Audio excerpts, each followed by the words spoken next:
हर रोज एक नई कहानी देखने के लिए चैनल को सब्सक्राइब करें और बेल आइकन दबाना ना भूलें। वो कहते हैं ना कि हमारा देश चाहे आज कितना भी आगे क्यों ना बढ़ गया हो, लेकिन कुछ लोगों की सोच आज भी रूढ़िवादी ही है। उसे ठीक करने की चाहे जितनी मर्जी कोशिश की जाए, वो ठीक हो ही नहीं सकती। ये कहानी है तुषार और अंजलि की। अंजलि खुशी से फूले नहीं समा रही थी और वो खुश होती भी क्यों नहीं। आखिर शादी के 5 साल बाद अंजलि को माँ बनने का सुख जो प्राप्त हुआ था। अंजलि खुशी से अपने पति के पास जाती है और उसके कान में धीरे से बोलती है, तुषार आप पापा बनने वाले हैं। क्या सच में? अंजलि, तुम्हें पता नहीं तुमने आज मुझे लाइफ की कितनी बड़ी खुशी दी है। तुषार अंजलि के माँ बनने की खबर से काफी खुश हो जाता है, जिसके बाद अब वो अंजलि का ख्याल उससे भी ज्यादा रखने लगता है।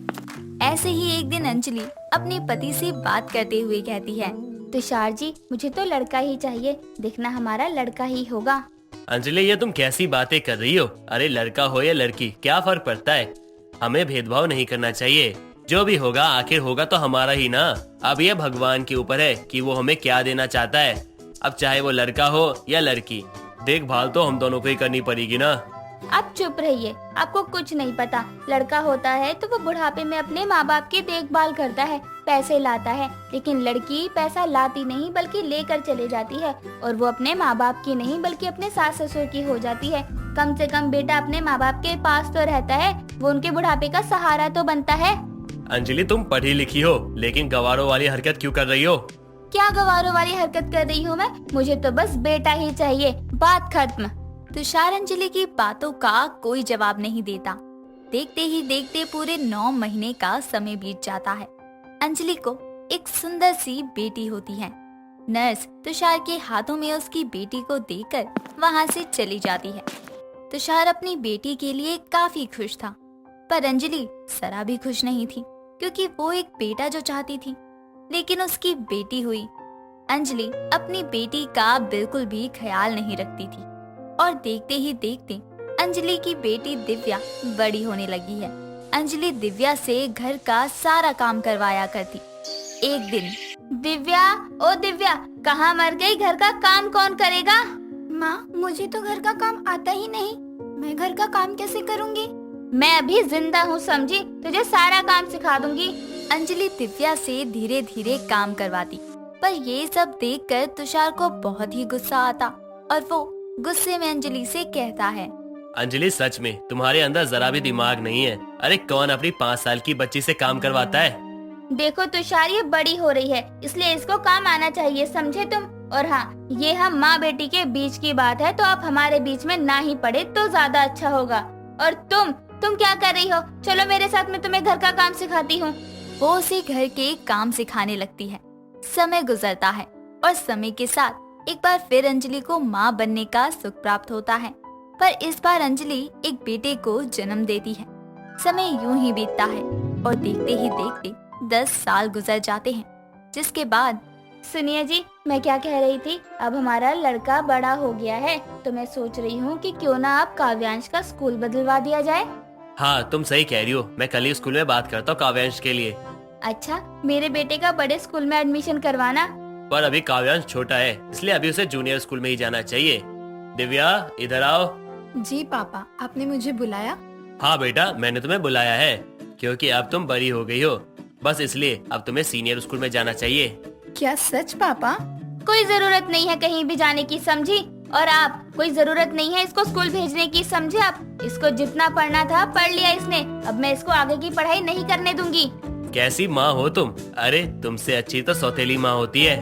सौतेली माँ की तरह बर्ताव नहीं करती मैं बस इसको इसका फर्ज याद दिलाती हूँ, क्योंकि आखिर में इसको भी यहाँ से जाना है और अपना घर बसाना है। अंजलि अपने पति को जवाब देकर अपने बेटे के साथ कमरे में चली जाती है, तो वहीं दिव्या अपने पिता से बोलती है, पापा, आपको पता है आज मैंने एक कविता लिखी थी और मैंने सोचा था कि मैं आपको और माँ को एक साथ सुनाऊंगी, लेकिन माँ तो चली गई, तो क्या मैं ये कविता आपको सुनाऊं? हाँ, क्यों नहीं, सुनाओ। भले ही तुम्हारी माँ नहीं सुनेगी, पर मैं हूँ ना, मैं तुम्हारी कविता सुनूंगा। दिन भर काम जो करती हूँ मैं, उसको फर्ज बताते हो। सुबह भी बर्तन धोती हूँ और शाम को भी धुलवाते हो। मैं कुछ मांगू ना देते सब भाई को हिला देते हो, घर की इज्जत कहते हो फिर दुश्मन स्वभाव क्यों करते हो। अपनी बेटी की ऐसी कविता सुनकर तुषार की आंखों में आंसू आ जाते हैं और वो अपनी बेटी को गले से लगा लेता है। ऐसे ही कुछ साल और बीत जाते हैं और देखते ही देखते दिव्या 12th पास कर लेती है। साथ ही काव्यांश अब 10th में आ जाता है। दिव्या को आगे की पढ़ाई करनी थी, बस इसलिए वो अपनी माँ के पास जाती है और अपनी माँ से बोलती है, माँ, मैंने 12th पास कर ली है, अब मुझे आगे की पढ़ाई करने के लिए कॉलेज में जाना है, कुछ पैसे दे दो एडमिशन करवाने के लिए। कोई जरूरत नहीं है आगे पढ़ने की, इतना पढ़ा दिया वही काफी है। इतना पढ़ाना भी जरूरी था, वरना कोई तुझसे शादी नहीं करता। और वैसे भी क्या करना है तुझे इतना पढ़ लिख कर, आखिर में चूल्हा चौका ही तेरे काम आएगा ना कि ये पढ़ाई, समझी। अब चुपचाप घर में बैठ जा और घर के काम करना सीख, बहुत जल्द तेरे हाथ पीले करने हैं। पर माँ, मुझे घर के सभी काम आते हैं। दिव्या तो इतनी जुबान क्यों चलाती है। इतना बोलकर अंजलि वहाँ से चली जाती है तो वहीं दिव्या अपनी नम आँखों को लिए हॉल में खड़ी रह जाती है। कुछ देर बाद दिव्या खाना बनाने जा रही थी, तभी काव्यांश आता है और अपनी बहन को रोकते हुए बोलता है, दीदी रुक जाओ, आज खाना मत बनाओ, आज मैं माँ से कहकर ना बाहर से खाना मंगवाता हूँ। माँ, बाहर आओ माँ।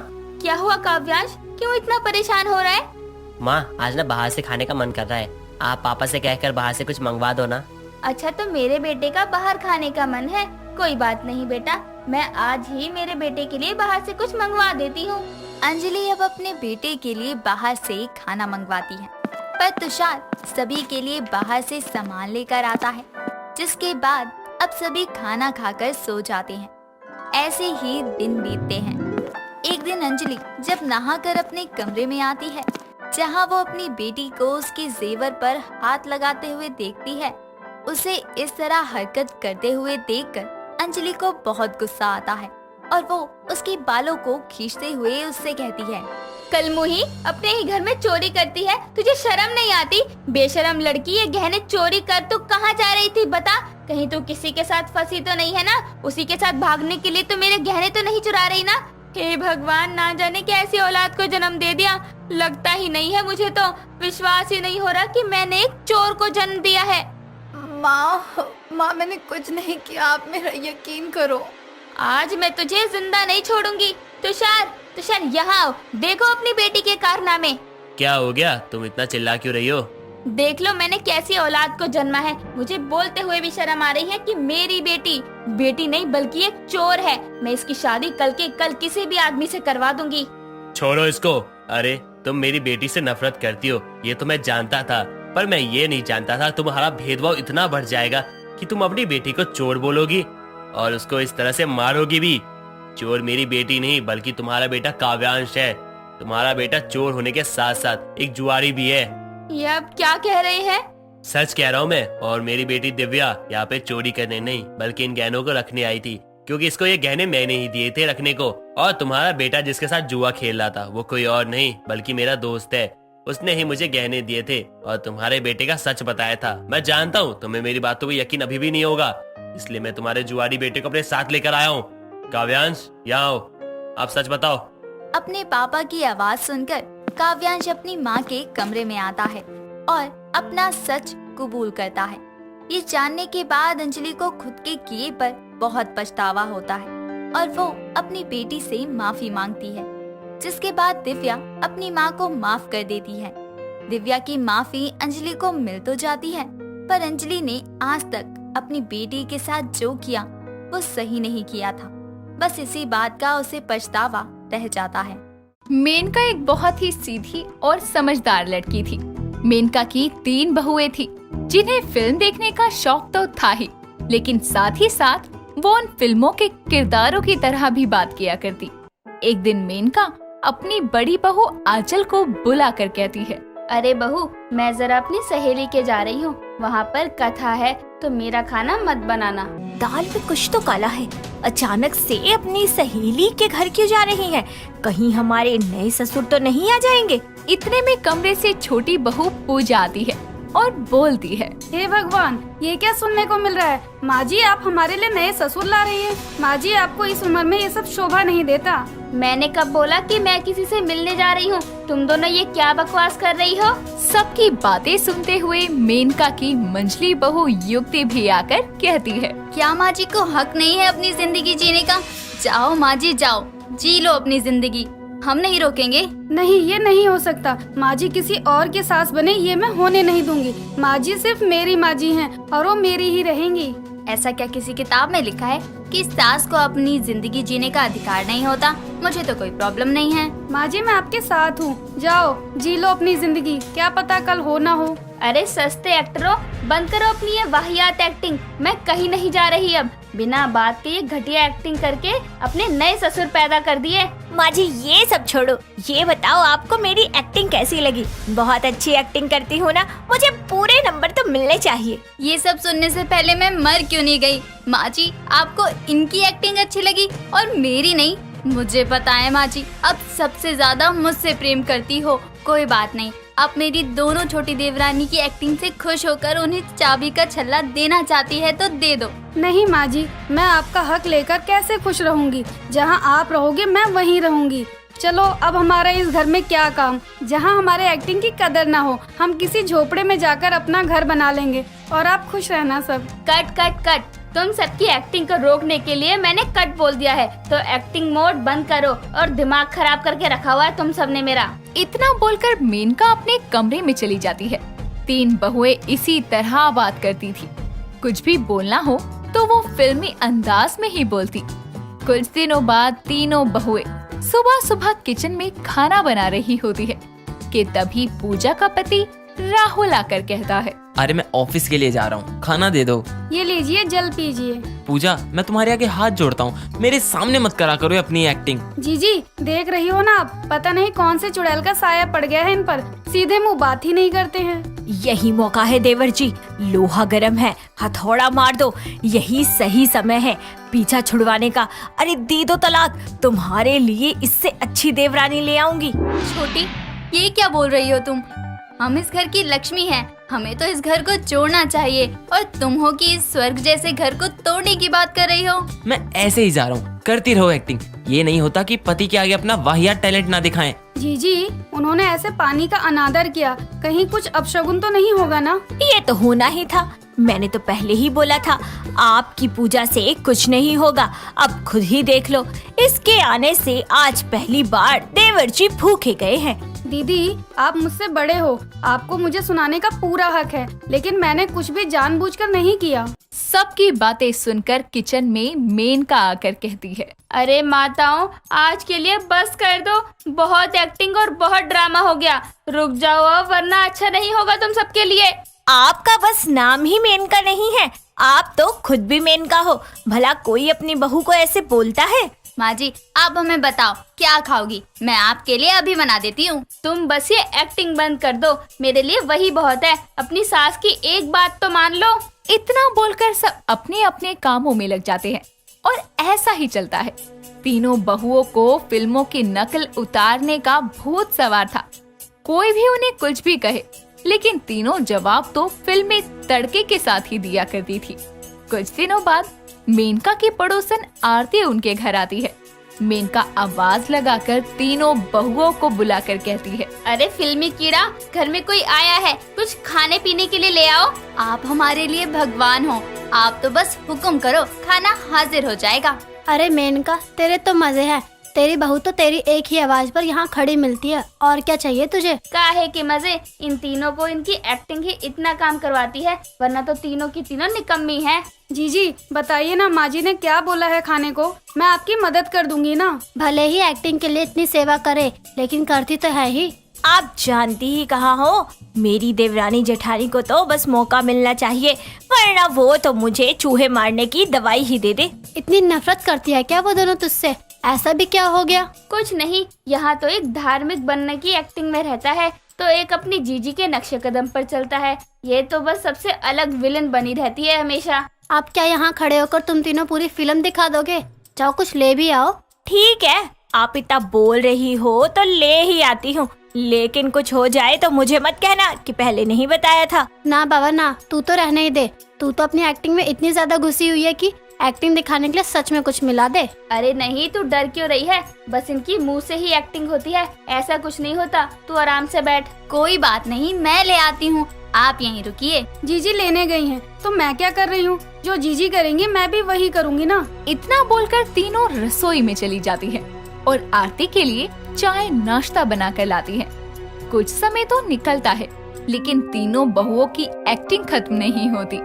एक दिन मेनका सीढ़ियों से उतर रही थी तो आखिरी वाली सीढ़ी पर मेनका का पैर फिसल जाता है और वो गिर जाती है। तभी वहाँ उसकी तीनों बहुएं आती हैं और युक्ति कहती है, ये क्या हो गया? आप कैसे गिर गए? हाय मेरी माँ जी, हाय मेरी माँ जी। माँ जी आप ऐसे नहीं जा सकती हमें छोड़कर। हाय मेरी माँ जी, हाय मेरी माँ जी। पक्का ये तुम दोनों की कोई साजिश है? तुम दोनों ने ही यहाँ तेल गिराया ना, तभी माँ जी गिर गई। अरे मुझे कुछ हुआ ही नहीं है, तो तुम तीनों इतना ज्यादा ड्रामा क्यों कर रही हो? बस करो ना। नहीं माँ जी, मैंने कुछ भी नहीं किया।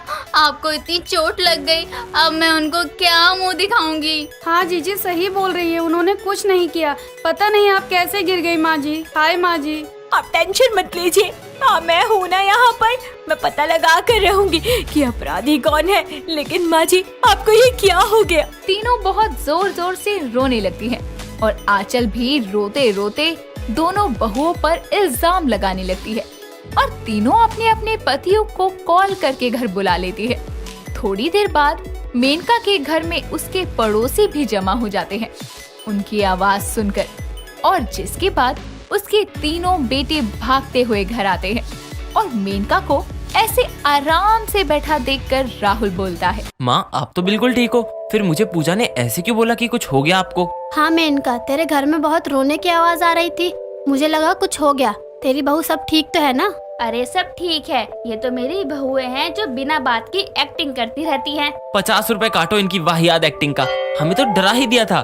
कैसी लगी हमारी एक्टिंग? मत करो भाई, तुम लोग मत ही करो एक्टिंग। आप हमारी एक्टिंग को सीरियस ले ही नहीं रहे थे, तो आज हमने आपको सब लाइव दिखा दिया अपनी एक्टिंग का नजारा।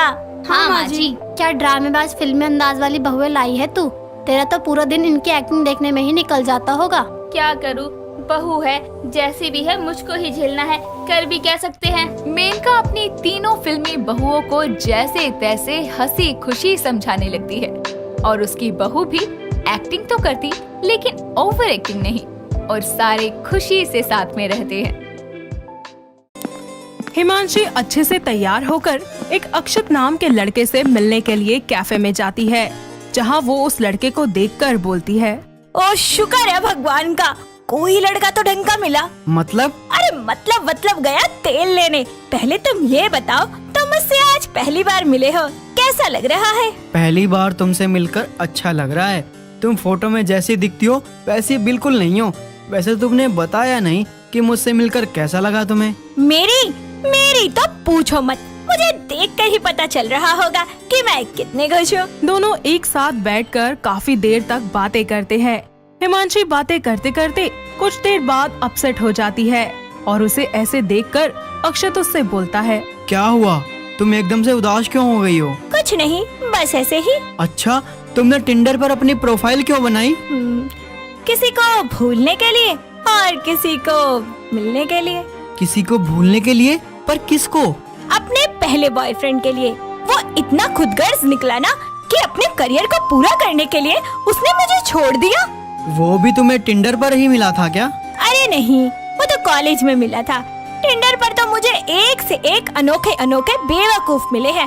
तुमसे पहले ना मैं 2 बेवकूफों से मिली थी, सच्ची। हाँ बिल्कुल, बताओ ना।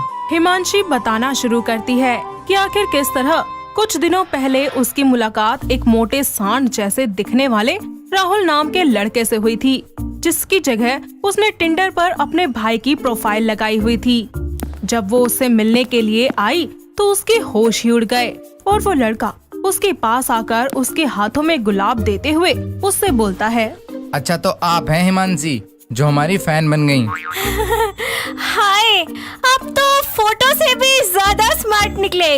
वैसे टिंडर पे आपने किसका प्रोफाइल पिक लगाया है? उस पर तो मेरे भाई की फोटो है, वो भी मेरी तरह स्मार्ट है पर मुझसे कम। बहुत जिद कर रहा था मुझसे कि मैं अपनी प्रोफाइल में उसकी फोटो लगा दूं। तो मैंने उसका दिल रखने के लिए लगा दिया, बस इससे ज्यादा कुछ नहीं।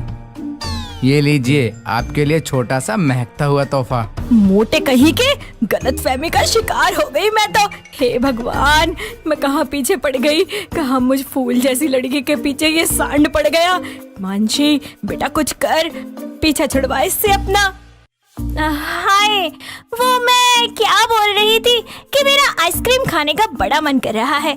आप मुझे एक आइसक्रीम ला देंगे? हाँ हाँ, क्यों नहीं। आखिर अब तुम मेरी गर्लफ्रेंड जो हो, तुम कहो तो नया आइसक्रीम पार्लर खुलवा दूं तुम्हारे लिए मेरी जान।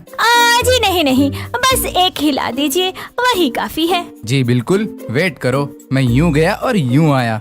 राहुल जैसे ही उसके लिए आइसक्रीम लेने जाता है, हिमांशी वहाँ से रफू चक्कर हो जाती है और जिसके बाद वो राहुल को टिंडर पर ब्लॉक करके उसका नंबर ब्लैकलिस्ट कर देती है। ऐसे ही वक्त बीतता जाता है और एक दिन हिमांशी टिंडर पर ही अमित नाम के एक लड़के के संपर्क में आती है और उससे बातें करनी शुरू कर देती है। कुछ ही दिनों के बाद वो उससे मिलने के लिए एक सीसीडी में जाती है, जहां अमित उससे बोलता है, आप बहुत सुंदर हैं। आप भी, जैसा प्रोफाइल लगाया था बिल्कुल वैसे हैं, एकदम स्मार्ट। हमें यहाँ आए बहुत देर हो गई है, क्यों ना हम कुछ ऑर्डर कर लें और साथ ही साथ बात भी कर लेंगे। जी क्यों नहीं। ये बोलकर अमित अपने लिए और उसके लिए एक कॉफी ऑर्डर करता है और कुछ ही देर के बाद वो हिमांशी से कहता है, तुम बिल पे करके बाहर आ जाना, मैं वही तुम्हारा वेट कर रहा हूँ। ओके, एक अर्जेंट कॉल आ रहा है, मैं आता हूँ, ठीक है, आ जाओ तुम।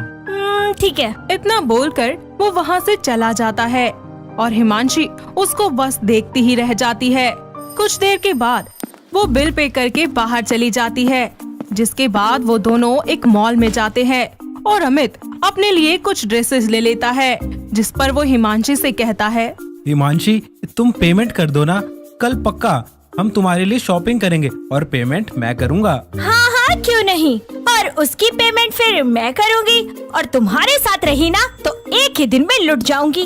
तो क्या हुआ, तुम मेरे लिए इतना भी नहीं कर सकती? पागल वागल हो गए हो क्या? अरे जाओ ना, मुझे नहीं रखना रिश्ता तुम जैसे कंजूस के साथ, पता नहीं कहां से आ जाते हैं। ये बोलकर हिमांशी वहाँ से अपने घर आ जाती है और कुछ दिन तक टिंडर इस्तेमाल करना बंद कर देती है और एक बार फिर से अपने एक्स बॉयफ्रेंड को याद करने लगती है, जो उसे धोखा देकर उसकी लाइफ से जा चुका था। और उसकी यादों से निकलने के लिए वो आखिरी बार एक बार फिर से अपने फोन में टिंडर डाउनलोड कर लेती है, जिसके चलते वो बोलती है, हे टिंडर, अब तो मेरा एग्जाम मत ले यार, बस एक ढंग के लड़के से मिलवा दे जो मेरे साथ रहे, मुझे समझ सके, मुझे बेवकूफ ना बनाए और धोखेबाज तो बिल्कुल ना हो, ज्यादा स्मार्ट ना भी हो तो चलेगा, पर वरना दिल का तो अच्छा हो। इसी तरह वक्त बीतता जाता है और वो टिंडर के जरिए अक्षत के संपर्क में आती है और उससे चैटिंग करना स्टार्ट कर देती है। साथ ही वो उससे पहली बार मिलने के लिए भी जाती है। तुम वो पहले इंसान हो जिससे मेरी मुलाकात बड़े अच्छे से हो पाई है, ताकि एक अच्छी सी गर्लफ्रेंड मिल सके जिसके साथ मैं अपनी जिंदगी को अच्छे से जी सकूं। पर मैंने पढ़ा था, तुम्हारी बायो में लिखा था कि तुम्हें बस एक दोस्त चाहिए जो सुख दुख में तुम्हारा साथ दे, तो फिर लाइफ पार्टनर? हाँ, चाहिए कोई ऐसा जिसके साथ टपरी की चाय पीने में मजा आए, जो मेरी हर सुबह की मुस्कान बन सके, जो बिल्कुल तुम्हारी तरह हो, जिसके साथ मैं रह सकूं। और दोस्त इसलिए मेंशन किया क्योंकि दोस्त से ज्यादा कोई हमें नहीं समझ सकता, इसलिए वो मेरे साथ दोस्त की तरह रहे पर मेरी हमसफर बनकर। दोनों काफी देर तक एक दूसरे से बातें करते रहते हैं और साथ में घूमते भी हैं। इस तरह उन दोनों का मिलना जुलना शुरू हो जाता है, जिसके बाद वो दोनों एक दूसरे के काफी ज्यादा करीब आ जाते हैं। और एक दिन पार्क में हिमांशी उससे कहती है, मुझसे पहले तुम किसी लड़की से मिले हो क्या टिंडर के थ्रू? हाँ, तुमसे पहले मीनाक्षी नाम की एक लड़की से मिला था, पर सच्ची बताओ ना, कौन थी? अक्षत उसको अपनी पहली टिंडर डेट के बारे में बताता है, जब वो मीनाक्षी को एक रेस्टोरेंट में मिलता है और उससे मिलते ही मीनाक्षी बोलती है, अक्षत राइट? जी। वेट, हाँ बस 2 मिनट, पहले मैं एक कॉल अटेंड कर लूँ। हाँ बिल्कुल। उप्स, कॉल कट गई। वो क्या है ना, मैं बहुत बिजी रहती हूँ, यहाँ तक कि मैं एक भी कॉल पिक नहीं कर पाती। सोचो मैं तुमसे मिलने कितने मुश्किलों से आई हूँ। वैसे कैसी लग रही हूँ मैं? You look nice। उस दिन जब तक वो मेरे साथ थी उसने मेरा दिमाग खराब कर दिया था। और मैंने? तुमने तो मेरी जिंदगी के खाली हिस्से को पूरा किया है और मुझे किसी और लड़की से नहीं मिलना है। वो क्यों? क्योंकि मुझे मेरी पसंद मिल गई है और वो भी बेहद खूबसूरत। मुझे भी फाइनली मेरी जिंदगी वापस से अपने ट्रैक पर आ ही गई। I love you Himanshi. I love you too baby. वो दोनों ही एक दूसरे को एक्सेप्ट कर लेते हैं और कुछ ही दिनों के बाद अपने अपने घर वालों की सहमति से एक दूसरे से शादी करके अपनी जिंदगी को खुशी खुशी से जीने लगते हैं। तो दोस्तों, कैसे लगी आपको हमारी ये टिंडर वाली बहू की कहानी? क्या आपके घर के आसपास भी है कोई ऐसी बहू? अगर हाँ तो उन्हें ये वीडियो दिखाइए और हमें कमेंट करके बताइए। दोस्तों, अगर आपको ये कहानी पसंद आई तो इसे लाइक करें, शेयर करें और कमेंट करके बताएं कि कहानी में आपको सबसे अच्छा क्या लगा।